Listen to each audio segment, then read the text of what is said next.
are too fat. Yeah, way too fat. Look at you, so round. Why are you so mean? The day Aisha decided to change her body did not start in a hospital. It started with laughter. Not the happy kind. The sharp, painful kind that cuts deep and stays.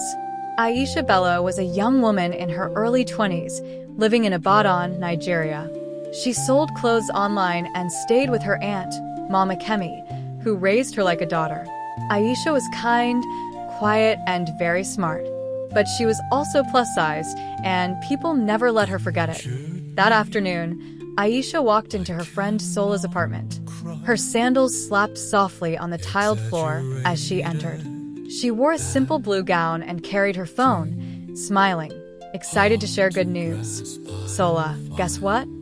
Aisha said, her voice light. "I got 5 new customers today." Before Sola could reply, 3 other girls burst into laughter. 5 customers? Funk scoffed, looking Aisha up and down. Who is buying clothes from someone who looks like this? The room went quiet for 1 second, then louder laughter followed. Zainab covered her mouth, pretending to whisper. "Aisha, be honest, are you selling clothes or mattresses?" Funk clapped and laughed harder. "Ah, see her stomach. It enters the room before her." Aisha's smile slowly faded. Sola leaned back on the chair and shook her head. "Aisha, we're your friends. We have to tell you the truth. No man wants a woman who looks like she swallowed a gas cylinder." The words hit like stones. Aisha forced a small laugh. "You people should stop. You know I don't like jokes like this." Funk rolled her eyes. "Jokes? This is reality. Look at Jessica on Instagram. Slim, clean, fine. Not like this." She pointed at Aisha's waist. "Even if you wear gold," Zainab added, smirking, "your body will still spoil it." Aisha's hands began to shake. She tightened her grip on her phone. "So, what do you want me to do?" Aisha asked quietly. Sola leaned forward, lowering her voice like she was giving serious advice. "Do surgery. Everybody is doing it now. Remove fat. Shape the body. That's the only way you'll be respected." Funk nodded. "Yes. If you don't fix yourself, people will keep laughing. You can't be fat and expect soft life." Aisha stood there, surrounded by faces she called friends, listening to words that stripped her confidence piece by piece. Her ears burned. Her chest felt tight. She turned slowly and walked out. Her sandals dragged this time. No sound, no strength. Outside, the sun was still bright. Cars passed. People laughed. Life continued. But inside Aisha, something had cracked. That night, she stood in front of the mirror in her small room. She pinched her stomach. She turned sideways. She frowned. "They are right," she whispered to herself. "Maybe this body is my problem." Her phone buzzed. A message popped up from Funk. "If you're serious about life, you'll change. Don't be lazy." Aisha stared at the screen for a long time. She did not cry. She did not scream. She only opened her browser and searched for something that would change everything. 2 weeks before the surgery, her small clothing business quietly disappeared. The online page went inactive. Messages from customers went unanswered. When the money was still not enough, Aisha walked into a loan office near Bodija Market. The fan there made loud clicking sounds as she signed papers she barely read. "You will pay back in 6 months," the man said without looking at her. Aisha nodded. "I understand," but her hands were cold. Back at home, Mama Kemi began to notice the changes. The house no longer smelled of fabric and perfume. The sewing table stayed empty. Packages stopped arriving. One evening, Mama Kemi stood in the doorway, watching Aisha count money with a worried face. "Aisha," she said gently, "what is happening in this house?" Aisha quickly folded the money and shook her head. "Nothing, Auntie. I'm just tired." Mama Kemi did not believe her. Mothers know. Days passed. Aisha became distant. She locked her phone. She avoided eye contact. At night, Mama Kemi heard her pacing the room, her footsteps slow and heavy. One night, Mama Kemi could no longer keep quiet. She sat beside Aisha on the bed, her voice calm but firm. "Hope is not what I'm thinking?" she asked. Aisha froze. Mama Kemi continued, her eyes searching Aisha's face. "My daughter, don't let anyone make you feel less. Don't let any person or mirror body shame you." Aisha's lips trembled. "This is who you are," Mama Kemi said softly. "Trying to please people can lead you to your grave." Aisha turned her face away. Mama Kemi sighed deeply. "Since the day your parents died, I have been your mother and your father. I've watched you grow. I know your strength. Your body has never been your problem." Tears finally dropped onto Aisha's hands. "But they laugh at me," Aisha whispered. "Every day. They say I'll never be enough."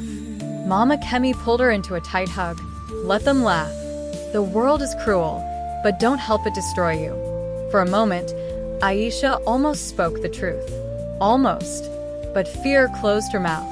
She nodded, wiped her face, and said, "I'll be fine, Auntie." Mama Kemi looked at her long and hard, like someone watching a storm form but unable to stop it. 2 days later, while Mama Kemi was away at church, Aisha packed a small bag. She placed the loan papers at the bottom, hidden. She looked around the room one last time.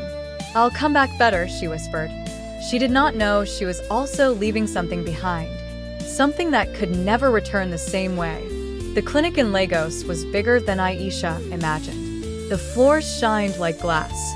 Her heels clicked loudly as she followed a nurse down a long hallway. Each step sounded like a countdown. Tick, tick, tick. "You'll be fine," the nurse said without looking back. Aisha nodded, even though her throat was dry. In the changing room, she sat alone on a narrow bed. The gown felt cold against her skin. She stared at the white wall, then at her phone. Messages from Funk and Sola popped up. "This is the start of your new life. After today, nobody will laugh again." Aisha forced a smile and typed back, "Amen." When the doctor entered, he spoke fast. Too fast. He pointed at charts and photos. "Everything is routine," he said. "Many women do this every week." Aisha wanted to ask questions. Many questions. But fear made her quiet. As they wheeled her into the operating room, the lights above were too bright. She squinted. Machines beeped softly. Her heart raced. "Count from 10, a voice said. Aisha whispered. 10, 9, 8. The world faded. Hours later, Aisha woke up to silence. No laughter. No music. Just a sharp pain that made her gasp. Her body felt heavy, like it no longer belonged to her. She tried to move, but her chest tightened. "Nurse," she whispered. No answer. When a nurse finally came, Aisha noticed something strange. The nurse avoided her eyes. Her movements were rushed. "Is everything okay?" Aisha asked weakly. The nurse paused. "Rest first," she said quickly. "Doctor will explain." That answer made Aisha's heart beat faster. Later, the doctor stood at the foot of the bed. His face was serious. Too serious. "There was a small complication," he said. Aisha swallowed hard. "What kind of complication?" He cleared his throat. "Your body reacted differently than expected." That was all he said. No clear words. No full explanation. That night, Aisha lay awake, staring at the ceiling. The pain came in waves. Her phone buzzed again. "Send pictures." Funk wrote, "We want to see the new you." Aisha turned the phone face down. Something was wrong. She could feel it. Morning came, but the pain did not leave. It sat inside Aisha like fire. When the nurse helped her sit up, Aisha caught a glimpse of her body. Thick bandages wrapped her waist and hips. Tubes ran from under the sheets. Her breath caught. "This doesn't look normal," Aisha whispered. The nurse avoided her eyes again. "Healing takes time." "But why does it hurt this much?" Aisha asked, her voice shaking. "Why do I feel dizzy?" The nurse sighed. "Please, don't stress yourself." Later that day, the doctor returned, this time with another man in a white coat. They spoke in low voices outside the door. Aisha heard her name. She heard the word risk. She heard monitor closely. Fear crawled up her spine. When they finally entered, Aisha forced herself to ask, "Did the surgery fail?" The doctor hesitated. That silence said more than words. "There were internal issues," he said carefully. "We had to adjust some things." Aisha frowned. Adjust what? He did not answer directly. Right now, focus on resting. That night, Aisha tried to stand. The room spun. She grabbed the bed rail as sweat rolled down her face. "This is not how it's supposed to be," she whispered. Her phone rang. It was Mama Kemi. Aisha stared at the screen until it stopped ringing. She could not explain. She did not even understand what had been done to her body. The next morning, she overheard two nurses talking near the door. "She's young," one said quietly. "And the bleeding?" the other replied. "They're trying to control it." Aisha's heart dropped. Bleeding? Her hands shook as she pulled the blanket tighter around herself. Her mind raced back to Mama Kemi's words.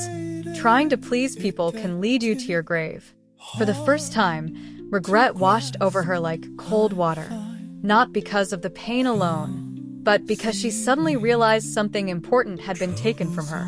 Something she might never get back. And no one was ready to say it out loud yet. By the third day, Aisha knew something was being hidden. Every time she asked questions, answers came wrapped in soft words and half smiles. Nobody spoke straight. Nobody looked comfortable. When the doctor came in that afternoon, Aisha did not greet him. She looked him straight in the eyes. "Doctor," she said slowly, "please stop treating me like a child. Tell me the truth." The room went quiet. The doctor cleared his throat and pulled a chair closer. He sat down, not like someone giving good news, but like someone preparing for a storm. "Aisha," he began, "your body reacted badly to the procedure. There was more bleeding than expected. We controlled it, but what?" Aisha interrupted. He paused again. "Some internal damage happened." Aisha's chest tightened. "What kind of damage?" The doctor sighed. "You may have trouble carrying a child in the future." The words landed heavily. Aisha stared at him, her mouth slightly open. For a moment, she thought she heard wrong. "Trouble carrying a child?" she repeated. "It's not certain," he added quickly, "but the risk is high." Aisha laughed softly, not because it was funny, because her mind could not accept it. "So this is the adjustment you people were talking about?" she asked bitterly. No one answered. When the doctor left, Aisha lay back and stared at the ceiling. Her hands rested on her stomach, the same stomach people mocked, the same stomach she tried to erase. "That was it," she whispered. "That was the price?" Her phone vibrated again. This time it was Sola calling. Aisha picked up. "So," Sola said excitedly, "are you snatched now? Are you flat?" Aisha swallowed hard. Something went wrong. There was silence on the other end. "Wrong how?" Sola asked. "They say I might not be able to have children." Another silence. Longer this time. "Oh," Sola finally said. "Well, at least your body will look good." The line went dead. Aisha slowly dropped the phone. That was when she understood something painful. The people who pushed her into this would not carry the consequences with her. That evening, Mama Kemi arrived at the clinic. The moment Aisha saw her aunt's tired face and worried eyes, the strength she was holding on to broke. Tears rolled freely. Mama Kemi held her hand tightly. "I warned you," she said softly, not angry, just heartbroken. "I warned you because I love you." "I just wanted them to stop laughing," Aisha cried. "I just wanted to be enough." Mama Kemi shook her head. "You were always enough." Aisha turned her face away, shame and regret fighting inside her. And as the night grew quiet, one question refused to leave her mind. If she survived this pain, how would she live with the regret? Recovery was slow, painful, lonely. Aisha stayed in the clinic for weeks. The days blended together, medicine, silence, and long nights filled with thoughts she could not escape. At first, her phone rang often. "Hope you're fine," Funk texted. "Get well soon," Zainab added. But as days passed and no glamorous pictures appeared online, the messages slowed, then stopped. One afternoon, Aisha gathered strength and called Funk herself. "Hello." Funk answered, distracted. "Funk, it's Aisha," she said softly. "Oh, hi," Funk replied. "I'm a bit busy. I'll call you back." The call never came. Sola did not visit. Zainab stopped replying completely. Aisha stared at her contact list and laughed weakly. So this is how it ends. Mama Kemi, however, never missed a day. She brought homemade soup. She wiped Aisha's forehead. She sat quietly when there were no words left. "You are alive," Mama Kemi said one evening, adjusting Aisha's pillow. "That alone is something to thank God for." Aisha nodded slowly. "But I don't feel alive." Mama Kemi squeezed her hand. Healing is not only the body. One night, Aisha overheard two women in the clinic corridor talking. She did it because of friends, one said. "That's how pressure ruins people," the other replied. Aisha closed her eyes. For the first time, she allowed herself to feel angry. Angry at Funk. Angry at Sola. Angry at herself. Days later, the doctor returned with a calm face. "You can go home," he said. "But you must continue treatment." Aisha asked the question she feared the most. "Will I be normal again?" The doctor hesitated. "You will live. That is what matters now." As Mama Kemi helped her into the car, Aisha looked back at the clinic building. The walls were tall and quiet. "I came here to fix my body," she whispered, "but I broke my life." Mama Kemi turned to her gently.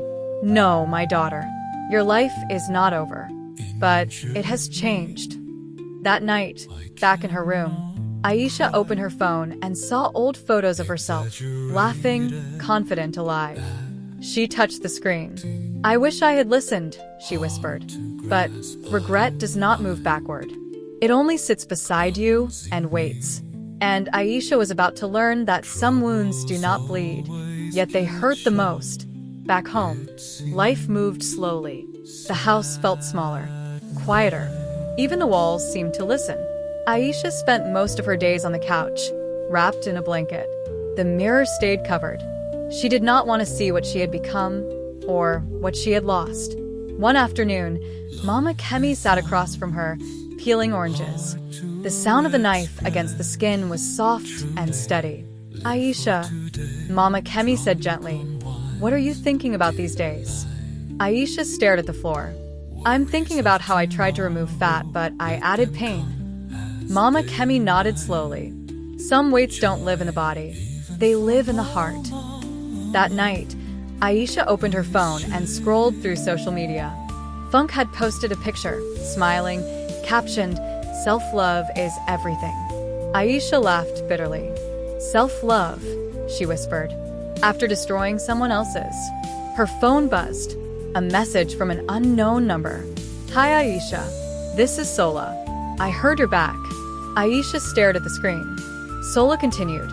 "I'm sorry things didn't go as planned. But you know you chose this." Aisha's fingers trembled. She typed slowly. "Yes, I chose it. But you pushed me." 3 dots appeared, then disappeared. No reply came. Aisha dropped the phone and closed her eyes. For the first time, she felt something shift inside her. Not sadness, not fear. Clarity. Weeks later, Aisha tried walking outside alone. The sun touched her skin. Neighbors greeted her. "You look better," one woman said kindly. Aisha smiled weakly. Better did not mean healed. That night, Mama Kemi prayed beside her bed. "My daughter," Mama Kemi said after, "one day, your story will save someone else." Aisha turned to her. "Do you really think so?" "Yes," Mama Kemi replied. "Pain that teaches becomes purpose." Aisha lay awake long after the lights went out. She placed her hand on her stomach, breathing slowly. "I wanted approval," she whispered, "but I lost peace." Her phone buzzed again. A message from the clinic. "We need to see you. There's something else from your test results." Aisha's heart skipped. "Something else?" She sat up slowly, fear and curiosity mixing in her chest. The next morning, Mama Kemi followed Aisha back to the clinic. Neither of them talked much on the road. The engine hummed softly. Aisha kept rubbing her palms together, the way she did when fear sat heavy in her chest. Inside the doctor's office, the air felt tight. The doctor looked at the file, then at Aisha. He adjusted his glasses slowly, like someone choosing words carefully. "We ran more tests," he said. "There's something you need to understand." Aisha leaned forward. "Please, just say it." He nodded. "Your body is still fighting an infection from the surgery. It explains the weakness, the pain, the slow healing." Mama Kemi's face hardened. "Is it dangerous?" "It can be," the doctor replied honestly. "If not handled properly." Aisha's heart sank. "But," the doctor added, raising a finger, "there is also something else." Aisha held her breath. "Your body is stronger than we thought," he continued. "With proper care, some of the damage may heal better than expected. Not everything is lost." Mama Kemi exhaled sharply, like someone who had been holding air for too long. Aisha nodded slowly. "So there's hope." "Yes," the doctor said, "but recovery will be long, and emotionally even longer." On the way home, Aisha stared out the window. People walked freely, laughed freely, lived freely. "I almost died trying to be accepted," she said quietly. Mama Kemi replied, "And you lived to tell the truth." That night, Aisha opened a new page on her phone. She began to write, not for funk, not for Sola, but for others who have looked down on themselves over the years because of their look. She also emphasized on self-esteem and appreciating one's look and beauty. She wrote, "I did body surgery because my friends said I was too fat," Aisha typed, "and I paid a price I can never fully explain." She stopped. Her hands shook. "This is not the end," she whispered. "This is a warning." Aisha closed her eyes, thanking God for giving her another chance. Her body had changed. Her life had changed. Which country are watching from?